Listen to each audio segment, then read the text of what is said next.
Mes chers compatriotes, on vient d'apprendre que le président de la République était allé fêter son anniversaire en Côte d'Ivoire, pourquoi pas, et qu'à l'occasion de ce déplacement en Côte d'Ivoire, il a annoncé tout à trac, en présence de son homologue ivoirien Alassane Ouattara, la fin du franc CFA. Alors c'est une information quand même qui a surpris beaucoup de monde, parce que le moins qu'on puisse dire, c'est que ça pourrait être une véritable révolution, et la question se pose de savoir si c'est une vraie révolution monétaire et au-delà de ça géopolitique, ou bien est-ce qu'il s'agit encore une fois d'un enfumage. Personnellement, je réagirais de deux façons, en examinant la forme et le fond. Alors déjà, il faut rappeler ce que c'est que le franc CFA. Le franc CFA, en fait, ce sont deux monnaies différentes. La monnaie de l'Union économique et monétaire de l'Ouest africain avec 8 États, notamment le Sénégal, la Côte d'Ivoire, le Bénin, le Togo, le Mali, le Niger, le Burkina Faso. Et puis le franc CFA, c'est également le franc de la communauté économique et monétaire d'Afrique centrale, avec par exemple le Cameroun, qui sont donc dans l'ancienne Afrique équatoriale française. Alors, de quoi s'agit-il ? Il s'agit que le franc CFA, utilisé uniquement dans les 8 pays d'Afrique de l'Ouest, on ne parle pas des pays d'Afrique centrale, ce franc CFA utilisé donc dans l'Union économique et monétaire de l'Ouest africain va changer de nom en 2020 pour devenir l'ECO. Alors, sur la forme, il est quand même absolument extraordinaire que le président de la République française annonce tout à trac, alors que personne n'était au courant, ce changement. Et qu'il le fasse de surcroît avec un seul des chefs d'État, des 8 États concernés, le président de la Côte d'Ivoire. Moi, je serais le président du Sénégal, du Mali, du Niger, du Togo, du Bénin, etc. Je ne serais pas particulièrement satisfait d'apprendre cette information de cette façon. Je serais parlementaire français, je ne serais pas non plus très satisfait de voir à quel point le Parlement français ne sert strictement à rien, puisque face à une décision qui est potentiellement d'une telle ampleur, qui met un terme à une création monétaire qui date de 1945 et qui avait un parfum largement critiqué, un parfum de néocolonialisme et de France-Afrique, il est quand même extravagant que le président de la République décide comme ça. On a l'impression qu'il sorte ça d'un chapeau. Donc déjà, du point de vue de la forme, ça ne va pas. Maintenant, sur le fond. Sur le fond, il y a plusieurs choses à dire. Personnellement, vous me connaissez, ça fait des années que je l'ai dit, et notamment parce que j'ai souvent ce genre de questions. Nous sommes favorables à l'UPR, et ça figurait d'ailleurs dans le programme présidentiel, au démembrement progressif du franc CFA. Puisque nous sommes logiques avec nous-mêmes, nous voulons sortir de l'euro, nous disons, et toute l'histoire monétaire du monde nous donne raison, qu'une monnaie c'est un peuple et une nation, et qu'une monnaie plurinationale ne peut pas durablement être viable. C'est d'ailleurs ce que l'on constate pour le franc CFA, puisque justement ces réformes montrent bien qu'il y a un problème. Donc sur le fond, l'idée que progressivement on évolue sur le franc CFA nous paraît une bonne idée. Mais j'ai rappelé que la position de l'UPR, c'était d'aider les États qui le souhaitaient à créer leur propre monnaie, comme ça a d'ailleurs été le cas. La Guinée l'avait fait, le Mali a essayé de le faire puis était revenu dans le franc CFA. Donc nous aiderons les pays de la zone du franc CFA à sortir du CFA s'ils le souhaitent, afin qu'ils puissent disposer de leur souveraineté monétaire pleine et entière. Mais de quoi s'agit-il ici en la matière ? Il s'agit d'abord d'une réforme, je l'ai dit tout à l'heure, qui ne concerne que l'Union économique et monétaire de l'Ouest africain, l'UEMOA, et non pas l'autre franc CFA de l'Afrique centrale. Deuxièmement, ce qui va changer, c'est le nom de la monnaie. Au lieu de s'appeler CFA, qui avait un parfum peut-être effectivement un peu de vestige de la colonisation, ça va devenir l'ECO. Bon, on voit bien qu'il y a une espèce de parallélisme symbolique avec l'euro. L'ECO, ça fait un peu un euro à l'économie. Moi je trouve que ce genre de monnaie artificielle est un peu bizarre. Et de reste, ça va rester une monnaie plurinationale. Donc une monnaie qui aura les mêmes inconvénients que toute monnaie supranationale dont je parlais à l'instant. Ce qui va changer également, c'est que M. Macron a annoncé qu'il n'y aurait plus de la disposition, une des dispositions qui faisait beaucoup critiquer le franc CFA, notamment par la jeunesse des pays d'Afrique, c'était que les banques les banques centrales de ces 8 États était tenu la Banque centrale des États d'Afrique de l'Ouest était tenue de mettre à la disposition du Trésor public français 50% de leurs réserves en devises. Ce qui fait qu'il y a actuellement, je crois, un montant de l'ordre de 14 milliards d'euros et qui est détenu par le Trésor public français et qui sont en dépôt au Trésor public français et qui représentent 50% des devises. Alors ce mécanisme avait été prévu pour solidifier, garantir la solidité du franc CFA. Ça a fait beaucoup de critiques. Macron décide qu'il n'y aura plus cette nécessité, donc il n'y aura plus les dépôts de réserve.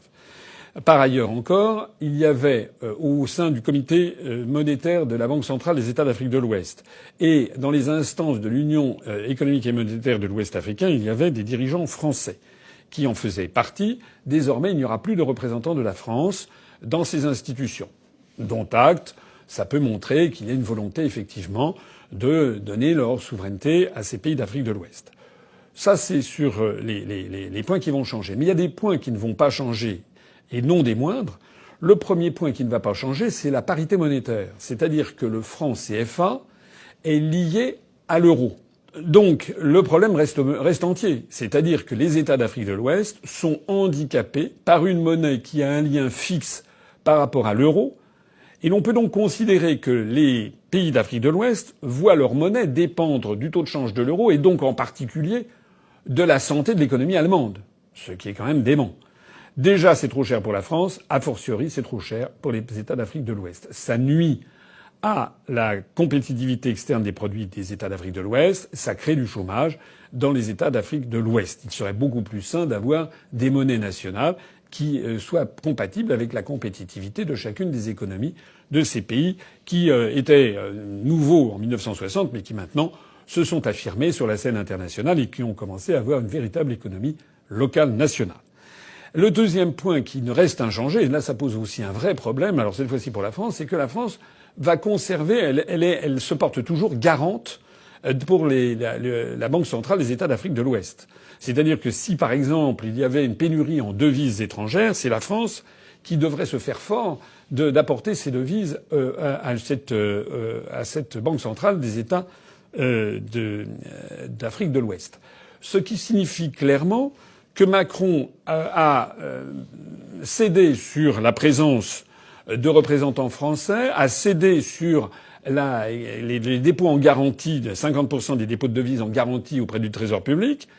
Mais en revanche, il a accepté de garantir toujours ces États. C'est-à-dire que la France sort encore une fois dans cette histoire perdante, puisque elle devait auparavant la contrepartie des garanties, c'était justement le dépôt de 50% des devises au Trésor public français. Personnellement, j'estime que si il faut laisser leur pleine et entière souveraineté aux États d'Afrique de l'Ouest, il faut aller jusqu'au bout. Et donc, il n'y a plus nécessité, dans la mesure où il n'y a plus le dépôt en garantie de 50% des devises auprès du Trésor public français, le Trésor public français n'a plus non plus à faire la garantie des États d'Afrique de l'Ouest. Sinon, on maintient d'ailleurs une relation de sujétion qui ne dit pas son nom, et la France prend des risques qui peuvent être importants. Au total, sur cette réforme, je dirais que il y a, au-delà de ça, on voit bien que l'idée même d'une monnaie plurinationale ne tient pas la route, même en Afrique de l'Ouest. Ce qui est dommage, c'est que Macron ait fait ça en maquignon comme ça dans un coin, sans tenir informé la représentation nationale, sans que ceci s'inscrive dans un projet géopolitique plus global, qui est celui que nous proposons. Je rappelle que ce que nous proposons à l'UPR, c'est d'en finir avec la France-Afrique, avec des relations d'assujettissement des pays d'Afrique à l'ancienne métropole, mais que l'on rebaptise des liens entre la France et l'Afrique, cette fois-ci en adultes, entre pays libres et souverains.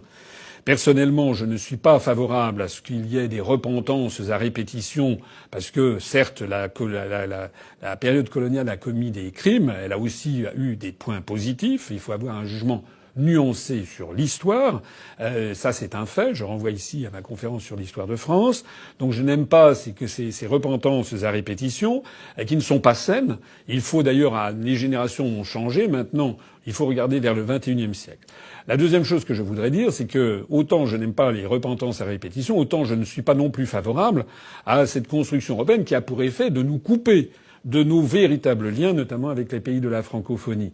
Je rappelle que par l'intermédiaire de l'Union européenne, chaque Français verse des sommes considérables à des peuples comme les Estoniens, les Lettons, les Slovaques, etc., alors que cet argent ferait mieux d'aller, quitte à faire, vers les pays de l'Afrique francophone, notamment pour permettre d'y stabiliser leur population et de favoriser le développement, qui n'est pas nul, puisque, par exemple, le Sénégal a connu des taux de croissance tout à fait significatifs depuis plusieurs années, de l'ordre de 8% par an. C'est ça qu'il faut favoriser.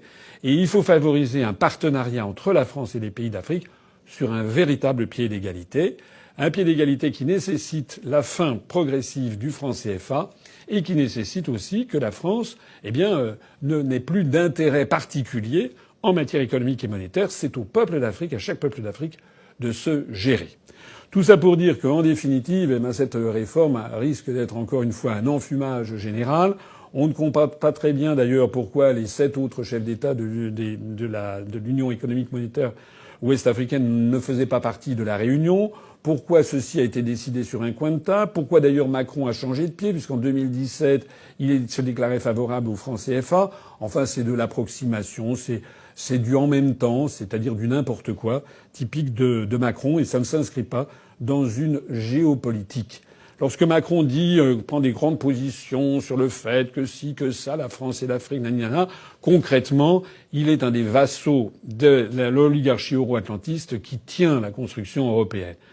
Pour renouer des liens étroits avec les pays d'Afrique francophone, qui d'ailleurs participent au rayonnement de la littérature et de la langue française dans le monde, qui sont des pays d'avenir en matière économique, pour développer ces liens sur un pied sain et d'égalité, il faut d'abord sortir de l'Union européenne qui nous assujettit. Voilà. Je rappelle d'ailleurs ici ce que font les Britanniques. Au moment même où ils font le Brexit, ils vont donc éditer une pièce de 50 pence avec d'un côté face le profil de Élisabeth II, la reine d'Angleterre, et côté pile, une devise qui est pour l'amitié, la coopération et la paix avec tous les peuples du monde. Et au même moment, le gouvernement de Sa Gracieuse Majesté a lié des quantités d'accords de libre-échange avec les anciens pays les pays du Commonwealth, les anciennes colonies britanniques, que ce soit l'Afrique du Sud, le Nigeria, l'Inde, l'Australie, la Nouvelle-Zélande, le Canada. Voilà. Les Anglais, encore une fois, ont tout compris. Sortir de l'Union européenne, ça n'est pas se refermer sur le monde.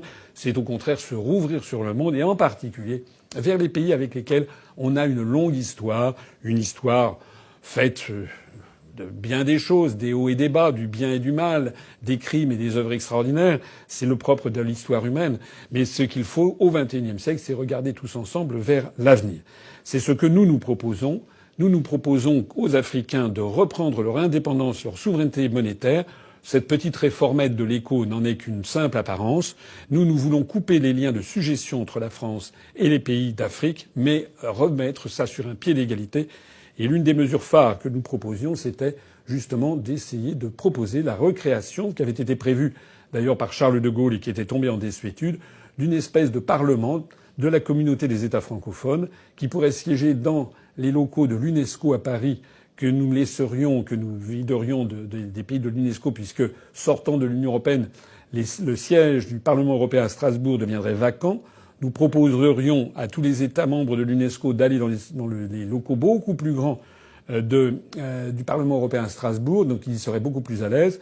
Et puis les locaux de l'UNESCO à Paris, nous proposerions aux États de la francophonie d'avoir un Parlement où nous essaierions tous ensemble, sur un pied d'égalité, d'avoir des positions communes. Pas seulement d'ailleurs quant à la réforme du système financier mondial, qui va de toute façon un jour ou l'autre avoir lieu, pas seulement sur les questions géopolitiques, mais sur toutes les questions diplomatiques, culturelles, civilisationnelles, environnementales et écologiques, pour essayer d'avoir un pôle francophone qui pèse à l'échelle du monde. Mais encore faut-il, pour réformer donc le franc CFA, avoir une vision géopolitique que Macron n'a pas. Sur ce, je vous souhaite à toutes et à tous de joyeuses fêtes de fin d'année et je vous retrouverai très bientôt dans d'autres petites vidéos comme celle-ci pour commenter l'actualité d'ici au 31 décembre. Vive la République et vive la France.